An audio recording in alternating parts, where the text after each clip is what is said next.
السلام علیکم۔ جہان داستان میں آپ کا خیر مقدم کرتا ہوں۔ آج میں آپ کے لیے جو کہانی لے کر آیا ہوں اس کا نام ہے اکلوتی شہادت۔ کہانی شروع کرنے سے پہلے اگر آپ نے ہمارا چینل سبسکرائب نہیں کیا تو سبسکرائب کر دیں اور بیل آئیکن کے بٹن پر کلک کر دیں تاکہ آپ کو ہماری آنے والی ویڈیوز کا نوٹیفیکیشن موصول ہو سکے۔ تو شروع کرتے ہیں اکلوتی شہادت۔ جس وقت ٹموتھی واٹکن انتہائی پریشانی کے عالم میں اپنے دوست مارکو کے پاس آیا تو مارکو اس کا فک چہرہ اور گھبرایا ہوا انداز دیکھ کر دل ہی دل میں جوش مسرت سے اچھل پڑا، مگر اس نے اپنے چہرے سے اپنے دلی جذبات کا اظہار نہیں ہونے دیا۔ اس کے بجائے وہ بظاہر بڑی محبت کے ساتھ ٹموتھی کو اپنے فلیٹ کے اندر لے گیا۔ اس وقت نصف رات گزر چکی تھی، موسم انتہائی سرد تھا، ہلکی ہلکی بارش بھی ہو رہی تھی جس نے خنکی میں کچھ اور اضافہ کر دیا تھا۔ مارکو کے انداز سے بڑی اپنائیت کا اظہار ہو رہا تھا، وہ دونوں ایک دوسرے کے بہترین دوست خیال کیے جاتے تھے، اور یہ ٹموتھی کا سرمایہ ہی تھا جس نے مارکو کے بزنس کو اس وقت جب کہ وہ مالی اعتبار سے تباہی کے کنارے پر پہنچ چکا تھا مکمل طور پر دیوالیہ ہونے سے بچا لیا تھا۔ اور ایک سچے دوست اور ایماندار آدمی کی طرح ٹموتھی مصیبت کے وقت سیدھا اپنے دوست کے پاس آیا تھا، اگرچہ وہ یہ بھی جانتا تھا کہ ممکن ہے مارکو اس سلسلے میں بدگمان ہو اور ناراض ہو کہ مس شیرون رینڈل نے جس کے ساتھ مارکو شادی کرنے کا خواب دیکھ رہا تھا مارکو کو مسرد کرتے ہوئے ٹموتھی کی رفاقت قبول کر لی تھی۔ اور جس وقت مارکو نے دستک کے جواب میں دروازہ کھولتے ہوئے اپنے سامنے اس شخص کو کھڑے دیکھا جس سے وہ دل ہی دل میں نفرت کرتا تھا تو پہلی ہی نظر میں اس نے بھانپ لیا تھا کہ ٹموتھی کسی بڑی پریشانی میں مبتلا ہو گیا ہے۔ وہ نہ صرف پانی سے شرابور ہو رہا تھا بلکہ اس کا لباس جگہ جگہ سے کیچڑ آلود بھی تھا۔ اس کا چہرہ اپنی تازگی کھو چکا تھا اور آنکھوں کے تاثرات سے اس کے دلی اضطراب کا اندازہ لگانا کچھ مشکل نہیں تھا۔ مارکو جانتا تھا کہ آج شام ٹموتھی مس شیرون کے یہاں کھانے پر مدعو تھا، اور یہ سوچ کر ٹموتھی اس حسین لڑکی کے ساتھ جسے وہ کبھی بلا شرکت غیر اپنی محبوبہ خیال کرتا تھا اس کی جھیل کے کنارے واقع کاٹیج کی تنہائی میں اس کی صحبت کا لطف اٹھا رہا ہوگا۔ مارکو شام کا بیشتر حصہ جیسے انگاروں پر لوٹتے ہوئے گزار چکا تھا، پھر بھی وہ ٹموتھی کو اپنے فلیٹ کے اندر کمرہ نشست میں لے گیا اور اسے کوچ پر بٹھا دیا۔ میرے ذہن میں اس وقت تمہارے علاوہ کسی کا خیال نہیں آیا، ٹموتھی نے معذرت خواہانہ انداز میں بڑبڑاتے ہوئے کہا۔ میں کسی نہ کسی کو اس بارے میں بتا کر اپنے دل کا بوجھ ہلکا کرنا چاہتا تھا، لیکن اگر تمہیں میری آمد کی وجہ سے کوئی زحمت ہو رہی۔ اس نے کوچ سے اٹھنے کی کوشش کی۔ بیکار باتیں مت کرو، مارکو نے اسے دوبارہ کوچ پر بٹھا دیا۔ وہ اس وقت ٹموتھی کی پریشانی کا راز جاننے کے لیے بےتاب تھا کہ اگر اس کے لیے اسے اپنے دروازے مقفل کر کے ٹموتھی کو زبردستی روکنا پڑتا تو شاید اس سے بھی گریز نہ کرتا۔ تم نے بالکل ٹھیک کیا، وہ بولا۔ آرام سے بیٹھو اور مجھے یہ بتاؤ کہ تم آخر اتنے پریشان کیوں ہو؟ لیکن ٹموتھی اتنا پریشان اور گھبرایا ہوا تھا کہ اسے اپنی حالت پر قابو پانے میں کافی دشواری پیش آ رہی تھی۔ یہ دیکھتے ہوئے مارکو نے الماری سے شراب کی بوتل نکالی اور ایک پورا گلاس بھر کر ٹموتھی کے ہاتھ میں دے دیا، جسے اس نے بڑی بےتابی کے ساتھ اپنے ہونٹوں سے لگا لیا اور بڑے بڑے گھونٹ لیتے ہوئے جلدی ہی خالی کر دیا۔ تیز وسکی نے اس کی گرتی ہوئی حالت بحال کرنے میں بڑی مدد کی۔ چہرے کا پھیکا پن کچھ دور ہوا، اڑا ہوا رنگ واپس آنے لگا۔ مارکو، اس نے بررائی ہوئی آواز میں کہا، میں نے ایک آدمی کو قتل کر دیا ہے۔ کیا؟ مارکو اس مرتبہ سچ مچ اچھل پڑا۔ وہ کوئی اجنبی تھا جسے میں نے پہلے کبھی نہیں دیکھا تھا، ٹموتھی نے بتایا، اور نہ مجھے یہ معلوم ہو سکا کہ وہ وہاں موجود ہے، یہاں تک کہ کار اس سے ٹکرا گئی۔ جہاں تک مارکو کا تعلق تھا، شام سے اب تک کی کوفت و بیزاری ٹموتھی کا ایک ہی جملہ سن کر غائب ہو گئی، مگر بظاہر اس نے اپنا چہرہ انتہائی سنجیدہ بنا لیا۔ وہ کوچ پر ٹموتھی کے برابر ہی بیٹھ گیا اور بڑے ہمدردانہ انداز میں اپنے ہاتھ اس کے شانے پر رکھتے ہوئے بولا، بہتر ہوگا کہ تم مجھے بالکل شروع سے تمام واقعہ بتاؤ۔ میں تمہیں اس معاملے میں ملوث کرنا نہیں چاہتا، ٹموتھی نے ہچکچاتے ہوئے کہا۔ پھر وہی حماقت کی باتیں کرنے لگے، مارکو نے بڑی اپنائیت سے کہا۔ آخر دوست کس لیے ہوتے ہیں؟ ٹموتھی اتنا پریشان تھا کہ مارکو کے منہ سے یہ ہمدردانہ بات سن کر اس کی آنکھیں آب گوں ہو گئیں۔ مس شیرون اور میں، ہم نے کھانے سے پہلے تھوڑی سی کاکٹیل پی تھی اور کھانے کے بعد بھی 2-3 گلاس شیمپین کے پیے تھے۔ میں وہاں سے بڑے خوشگوار موڈ میں رخصت ہوا تھا۔ اگرچہ شراب کا نشہ کچھ تیز تھا، لیکن میں بہرحال بہکا ہوا نہیں تھا۔ نیم مدہوش اور نیم مدہوشی کی کیفیت سمجھ لو۔ لیکن مجھے یہ معلوم نہیں تھا کہ میرے ہاتھوں ایک زندگی کا خون کھو جائے گا۔ اس نے اپنی آنکھیں بند کر لی۔ گویا تم مس شیروان کے گھر سے واپس لوٹ رہے تھے؟ مارکو نے پوچھا۔ ہاں، میں کار چلاتے ہوئے بھی اس کا تصور کر رہا تھا۔ سوچ رہا تھا کہ ہماری شام کتنی پر لطف گزری تھی۔ اچانک میں نے اپنے سامنے چوراہے پر ایک ٹرک کو رکتے دیکھا۔ یہ مجھے بعد میں معلوم ہوا کہ اس نے وہاں کسی ایسے آدمی کو اتارا تھا جسے اس نے کہیں راستے میں لفٹ دی ہوگی۔ وہ کہیں آگے جا رہا تھا اور یہ چوراہا شہر سے قریب ترین تھا، اس لیے اس آدمی کو وہاں اتار دیا اور وہ شخص آگے چل دیا۔ لیکن میں اسے اس وقت تک نہیں دیکھ سکا جب تک چوراہے پر نہیں پہنچ گیا۔ وہ اچانک میری کار کے سامنے آ گیا۔ وہ ہاتھ اٹھا کر مجھ سے لفٹ مانگنے کا اشارہ کر رہا تھا۔ میں نے جلدی سے کار کو بریک لگایا۔ اس سے پہلے مجھے احساس نہیں تھا کہ میں کتنی تیز رفتاری سے کار ڈرائیو کر رہا ہوں۔ بریک لگاتے ہی کار الٹنے لگی۔ میں نے اسے الٹنے سے بچانے کے لیے اسٹیئرنگ وہیل دوسری جانب گھما دیا اور کار تیزی کے ساتھ اس آدمی سے ٹکرا گئی۔ میں نے ایک دھماکہ سا محسوس کیا۔ کار کو ایک جھٹکا لگا اور مجھے یوں محسوس ہوا جیسے کار اس شخص کے اوپر سے گزر گئی ہو۔ آخر کچھ آگے جا کر میں کار کو روکنے میں کامیاب ہو گیا۔ میں کار سے اترا مگر وہ شخص کہیں نظر نہیں آ رہا تھا، یا کم از کم مجھے اس بارش میں نظر نہیں آ رہا تھا۔ لیکن اس دھماکے اور جھٹکے کا خیال آتے ہی میں بری طرح کانپنے لگا۔ میں نے اپنی کار کے خانے سے ٹارچ نکالی اور سڑک پر اس جگہ پہنچا جہاں کار نے اس آدمی کے ٹکر ماری تھی اور اسے دیکھ لیا، مارکو نے کہا۔ ہاں، ٹموتھی نے دونوں ہاتھوں سے اپنا سر پکڑ لیا۔ سڑک کے کنارے فٹ پاتھ کے قریب وہ ایک جاڑی میں الجھا ہوا پڑا تھا۔ اس کا سر خون میں نہایا ہوا تھا اور وہ یوں بے حس و حرکت پڑا تھا کہ مجھے یقین ہو گیا کہ ضرور وہ مر چکا ہے۔ یہ تم کیسے کہہ سکتے ہو؟ مارکو نے کہا۔ کیا تم نے جا کر اسے دیکھا تھا؟ نہیں، ٹموتھی نے آہستہ لہجے میں جواب دیا۔ میرا خیال ہے کہ اتنا بہت سا خون دیکھ کر میں گھبرا گیا تھا۔ میرا ذہن معاف ہو گیا تھا۔ مجھے کچھ یاد نہیں کہ میں نے اس کے بعد کیا کیا، کس طرح کار تک آیا اور کیسے تمہارے گھر تک پہنچ گیا۔ لیکن اس کے سر پر اتنی شدید چوٹ آئی تھی کہ اس کا زندہ بچنا محال تھا۔ کیا تم وہاں اپنا کوئی سراغ چھوڑ آئے ہو؟ مارکو نے پوچھا۔ کوئی ایسی چیز یا ایسا نشان جس سے تمہیں اس حادثے سے منسلک کیا جا سکے؟ مجھے کچھ معلوم نہیں۔ اس صورت میں ہمیں وہاں جا کر چیک کرنا ہوگا، مارکو نے کہا۔ مارکو، میں تمہیں اس معاملے میں گھسیٹنا نہیں چاہتا۔ ارے چھوڑو بھی، مارکو نے دوسری طرف دیکھتے ہوئے جواب دیا تاکہ ٹموتھی اس کی آنکھوں میں مسرت کی چمک نہ دیکھ سکے۔ آخر ہم ایک دوسرے کے دوست ہی نہیں، بزنس پارٹنر بھی ہیں، اور ایک دوست ہی ایک دوست کے کام آ سکتا ہے۔ ٹموتھی آہستہ آہستہ کوچ سے اٹھ کھڑا ہوا۔ جانتے ہو مارکو، اس نے کہا، مجھے ہمیشہ یہ احساس ہوتا رہا ہے کہ تم مجھے پسند نہیں کرتے۔ میرا مطلب ہے دل ہی دل میں تم مجھ سے نفرت کرتے ہو، کیونکہ میں نے بہرحال تمہاری گرل فرینڈ کو تم سے چھین لیا ہے۔ مجھے افسوس ہے تم نے میرے بارے میں ایسا خیال کیا، مارکو نے بڑے فیاضانہ لہجے میں کہا۔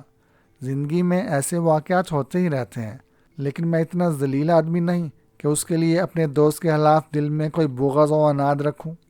وہ دونوں کار میں بیٹھ کر اس مقام کی طرف روانہ ہو گئے جہاں ٹموتھی سے ایکسیڈنٹ ہوا تھا۔ ہائی وے طریق اور سنسان نظر آ رہی تھی۔ ٹموتھی نے ایک چوراہے کے قریب اپنی کار روک لی۔ ایکسیڈنٹ اس جگہ پیش آیا تھا، اس نے سامنے سڑک پر اشارہ کرتے ہوئے سرگوشی میں کہا۔ میں دوسری جانب سے شہر جانے کے لیے چوراہا کراس کر کے اس سڑک پر آ رہا تھا۔ مارکو برساتی پہنے ہوئے کار سے اترا۔ اس کے ایک ہاتھ میں ٹارچ دبی ہوئی تھی۔ اپنی کار کی پارکنگ لائٹس جلتی رہنے دینا، اس نے ٹموتھی سے کہا، اور اگر کسی کار کو آتے دیکھو تو جلدی سے نیچے اتر کر کار کا ہیڈ کھول کر انجن دیکھنے لگنا، اس طرح جیسے اس میں کوئی خرابی پیدا ہو گئی ہو۔ مارکو، میں کچھ کہنے سننے کی ضرورت نہیں، مارکو نے اس کی بات کاٹ دی۔ ایسا ہی ہے تو تم بعد میں میرا شکریہ ادا کر سکتے ہو۔ مارکو ٹارچ روشن کر کے آگے چل دیا۔ اس مقام پر ہائی وے کے دونوں جانب کھلا ہوا میدان دور تک ایک ڈھلان کی صورت میں چلا گیا تھا۔ وہ بڑی احتیاط سے دونوں جانب ٹارچ کی روشنی میں دیکھتا ہوا آگے بڑھ رہا تھا، اور ہر قدم کے ساتھ اس کا جوش بھی بڑھتا جا رہا تھا۔ یہ اس کی زندگی کا بہترین سنہری موقع تھا۔ اس کا ایک ہی اقدام اس کے بزنس اور اس کی محبوبہ دونوں کو واپس اس کے قبضے میں لا سکتا تھا۔ دوستی کا مصنوعی فرض ادا کرنے کے بعد، اس سے پہلے کہ ٹموتھی لاش کو ٹھکانے لگانے کے بارے میں کوئی منصوبہ بنائے، اسے پولیس میں رپورٹ کرنا تھی۔ آخر وہ ایک پابند قانون شہری تھا۔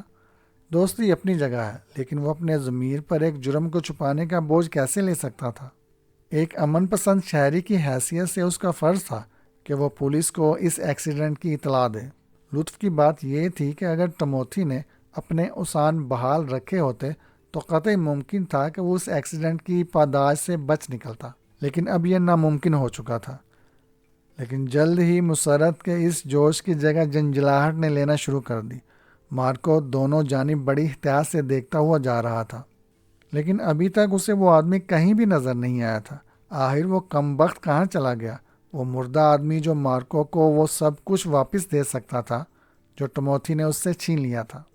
مارکو نے ایک گھنی جاڑی پر روشنی ڈالی اور رک کر غور سے دیکھنے لگا۔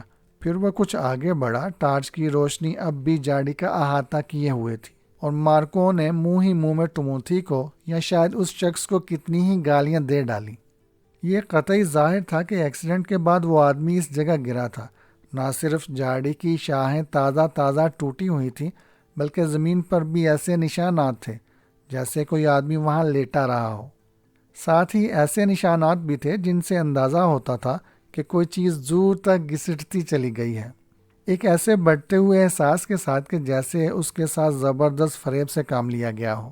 مارکو بآسانی ان نشانات کی مدد سے اندازہ کر سکتا تھا کہ کس جگہ وہ آدمی سنبھل کر اپنے پیروں پر کھڑا ہوا تھا۔ جاڑی سے چند فٹ کے فاصلے پر ایک خون آلود رومال بھی نظر آ رہا تھا۔ غالباً اس جگہ اس شخص نے رومال کی مدد سے اپنے زخموں سے خون صاف کرنے کی کوشش کی تھی۔ مارکو ڈھلان پر آگے بڑھا، یہ سوچتے ہوئے کہ شاید چند قدم چل کر وہ شخص دوبارہ بے ہوش ہو کر گر پڑا ہو۔ اس کی بے چین بےتاب نظریں کسی لاش کو دیکھنے کی خواہش مند تھیں، لیکن اسے مایوسی ہوئی۔ لاش کا دور دور تک پتہ نہیں تھا۔ یقیناً وہ شخص اتنا زخمی نہیں ہوا تھا جتنا ٹموتھی خیال کر رہا تھا۔ عارضی بے ہوشی کے بعد جب وہ دوبارہ ہوش میں آیا تو اس کے اندر اتنی قوت تھی کہ اپنے قدموں پر کھڑا ہو سکے۔ اتنا ہی نہیں بلکہ وہاں سے جہاں چاہے وہاں جا بھی سکے، یا پھر ہو سکتا ہے کہ ادھر سے گزرتی ہوئی کسی دوسری کار نے اسے زخمی دے کر لفٹ دے دی ہو اور کسی ہسپتال پہنچا دیا ہو۔ مارکو، ٹموتھی نے پکارا۔ مارکو نے سر اٹھا کر دیکھا۔ ٹموتھی کار کے قریب کھڑا اسے پکار رہا تھا۔ مارکو، اس نے پھر آواز دی۔ کیا بات ہے، تم کہاں ہو؟ اور اس کی آواز کو سن کر مارکو کی نفرت اپنی انتہا کو پہنچ گئی۔ آج رات سے پہلے اسے اس بات کا یقینی طور پر اندازہ نہیں ہوا تھا کہ وہ ٹموتھی سے کس قدر نفرت کرتا ہے، اور تب اچانک ہی مارکو کے ذہن میں ایک نیا خیال پیدا ہوا۔ ٹموتھی کار کے پاس سڑک پر کھڑا تھا کہ اس کے پاس یہ جاننے کا کوئی ذریعہ نہیں تھا کہ جس شخص کو اس نے ٹکر ماری تھی وہ یہاں سے جا چکا ہے۔ کیا حماقت کر رہے ہو ٹموتھی، اس نے بلند آواز سے جواب دیا۔ کار میں بیٹھو۔ کیا تم یہ چاہتے ہو کہ ادھر سے گزرنے والی کوئی کار تمہیں اس طرح وہاں کھڑے ہو کر مجھ سے باتیں کرتے ہوئے دیکھ لے؟ میں ابھی واپس آ رہا ہوں۔ ٹموتھی جلدی سے کار کے کھلے ہوئے دروازے سے اندر گھس کر اسٹیئرنگ وہیل سنبھال کر بیٹھ گیا۔ مارکو آہستہ آہستہ چلتے ہوئے کار تک آیا اور ٹموتھی کے پاس بیٹھ گیا۔ جلدی سے یہاں سے نکل چلو، اس نے کہا۔ تمہیں اتنی دیر کیوں لگی؟ ٹموتھی نے پوچھا۔ خدا کے لیے کچھ عقل سے کام لو، مارکو جلا کر بولا۔ مجھے گئے زیادہ دیر ہرگز نہیں ہوئی، صرف تمہیں اپنے اضطراب میں ایسا محسوس ہوا ہوگا۔ مجھے اس شخص کو تلاش ہی نہیں، کچھ اور بھی کرنا تھا۔ میں نے اسے گھسیٹ کر جاڑی کی آڑ میں چھپا دیا ہے۔ تب وہ مر چکا ہے۔ ٹموتھی کے منہ سے ایک کراہ نکلی۔ مجھے افسوس ہے ٹموتھی، مارکو نے اپنے لہجہ کو ممکن حد تک ہمدردانہ بنانے کی کوشش کی تھی۔ میں قاتل ہوں مارکو، میں نے ایک شخص کی جان لی ہے، ٹموتھی کہہ رہا تھا۔ تمہیں ایسا نہیں سوچنا چاہیے۔ نہیں، میں قاتل ہوں۔ ٹموتھی نے بے اختیار اپنی بند مٹھیاں اسٹیئرنگ پر دے ماری۔ میں قاتل ہوں، اور یہ حقیقت اب کسی طرح تبدیل نہیں ہو سکتی۔ ارے یہ کیا دیوانگی ہے، مارکو بولا۔ اسان بحال رکھو، اپنے آپ کو سنبھالو، ہمیں ابھی بہت کچھ سوچنا ہے۔ صرف 1 سیکنڈ نے تقدیر کا پانسا پلٹ دیا۔ ٹموتھی اسی لہجے میں کہہ رہا تھا، 1 سیکنڈ پہلے میں ایک شریف و معزز شہری تھا، ایک کاروبار میں تمہارا حصہ دار اور ایک حسین لڑکی کا دوست، لیکن دوسرے ہی لمحے قسمت نے پلٹا کھایا اور اب میں ایک قاتل ہوں۔ دنیا کی کوئی طاقت اب گزرے ہوئے لمحات کو واپس نہیں لا سکتی۔ یہ درست ہے، مارکو نے اس کے شانے پر ہاتھ رکھتے ہوئے کہا، لیکن تمہیں حوصلے سے کام لینا ہوگا۔ مارکو میرے دوست، مجھے بتاؤ اب میں کیا کروں؟ میں بہرحال پولیس کا سامنا کرنے کی ہمت نہیں کر سکتا۔ تمہیں اس کی ضرورت بھی نہیں ہے، مارکو بولا۔ پولیس میں رپورٹ کرو گے تو یہ سب سے بڑی حماقت ہوگی۔ جس وقت تم سے ایکسیڈنٹ ہوا تم اس وقت نشے میں بھی تھے، اور یہ بات تمہارے جرم کو بہت زیادہ سنگین بنا دے گی۔ ٹموتھی سر سے پیر تک کانپ گیا اور عالم بے بسی میں اس نے اپنا سر اسٹیئرنگ وہیل سے ٹکرا دیا۔ لیکن ہوش ہو جاؤ دوست، مارکو اس کی پشت پر تھپکی دیتے ہوئے بولا۔ ایک طریقہ ہے جس سے تم اب بھی بچ سکتے ہو۔ سچ کہہ رہے ہو؟ ٹموتھی نے سر اٹھاتے ہوئے مارکو کی طرف دیکھا۔ ہاں، میں تمہاری مدد کروں گا ٹموتھی، مگر کیسے؟ کس طرح؟ ہم ابھی فلیٹ چلیں گے، مارکو نے جواب دیا۔ میں تمہیں وہ تمام نقد رقم دے دوں گا جو اس وقت میرے پاس موجود ہوگی۔ تمہارے پاس ابھی کافی وقت ہے۔ میں نے لاش جاڑی کی آڑ میں چھپا دی ہے۔ پولیس کو اس کا حال صبح سے پہلے کسی صورت میں نہیں معلوم ہو سکتا، بلکہ ممکن ہے اس سے بھی زیادہ دیر لگ جائے، اور تم اس مہلت سے فائدہ اٹھاتے ہوئے بہت دور جا چکے ہوگے۔ وہ تمہیں کبھی تلاش نہیں کر سکتے۔ تمہارا مطلب ہے کہ میں فرار ہو جاؤں؟ تمہارے ذہن میں اس سے بہتر کوئی تجویز ہو تو بتاؤ۔ لیکن اس طرح تو میں بزنس میں اپنے حصے اور مس شیرون دونوں سے ہمیشہ کے لیے محروم ہو جاؤں گا۔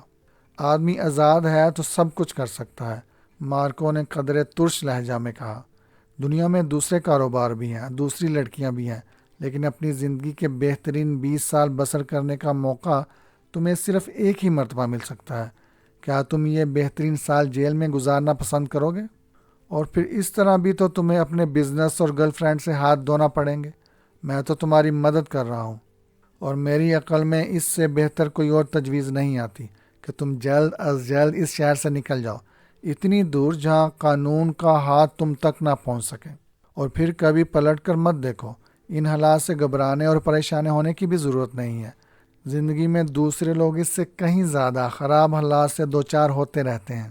ٹموتھی خاموش ہو گیا، پھر اس نے خود کو سنبھالتے ہوئے کار سٹارٹ کی اور واپس مارکو کے فلیٹ کی جانب چل دیا۔ مارکو کو خوشی تھی کہ اس وقت رات تھی اور کار میں بھی اندھیرا چھایا ہوا تھا، ورنہ ٹموتھی اس کے چہرے سے اس کی دلی مسرت کا اندازہ ضرور لگا لیتا۔ وہ لفٹ کے ذریعے 5ویں منزل پر پہنچے جہاں مارکو کا فلیٹ واقع تھا۔ مارکو نے فلیٹ کا دروازہ کھول کر پہلے اپنے دوست کو اندر جانے کا موقع دیا اور پھر خود بھی اندر داخل ہوتے ہوئے بجلی روشن کر دی۔ اس مرتبہ وہ رہائشی کمرے میں ہی رک گئے۔ اس طرح منہ نہ بسورو ٹموتھی، مارکو نے اپنے دوست کا بازو پکڑتے ہوئے کہا۔ تم یہاں سے ہزاروں میل کے فاصلے پر ایک نئے نام سے ایک نئی زندگی کی ابتدا کر سکتے ہو، اور کچھ مدت گزرنے کے بعد یہ سب باتیں ایک پریشان خواب سے زیادہ معلوم نہیں ہوں گی۔ تم یہاں بیٹھو، میں دیکھتا ہوں کہ اس وقت تمہارے لیے کتنی رقم کا انتظام کر سکتا ہوں۔ ٹموتھی جیسے بے جان قدموں سے چلتے ہوئے کمرے کی کھڑکی تک گیا اور اسے کھول دیا۔ بارش رک چکی تھی۔ اس نے ایک گہری سانس لی اور باہر جھانکنے لگا۔ چاروں طرف خاموشی اور اندھیرا چھایا ہوا تھا۔ تھوڑی دیر کے بعد مارکو واپس آ گیا۔ یہ $500 ہے ٹموتھی، اس نے کہا۔ مجھے افسوس ہے کہ میں اس سے زیادہ رقم فراہم نہیں کر سکا، لیکن اگر تم نے اسے احتیاط سے خرچ کیا تو یہ تمہیں کافی دور تک لے جا سکتی ہے۔ ٹموتھی نے نوٹ لے لیے، اس طرح ان کی طرف دیکھا جیسے اسے پوری طرح احساس نہ ہو کہ اس کے ہاتھ میں کیا چیز ہے، اور پھر اس نے نوٹوں کو اپنی جیب میں رکھ لیا۔ پہلی مرتبہ وہ کچھ مطمئن اور پرسکون نظر آ رہا تھا۔ قتل، اس نے بڑا عجیب لہجے میں کسی قدر مسکراتے ہوئے کہا۔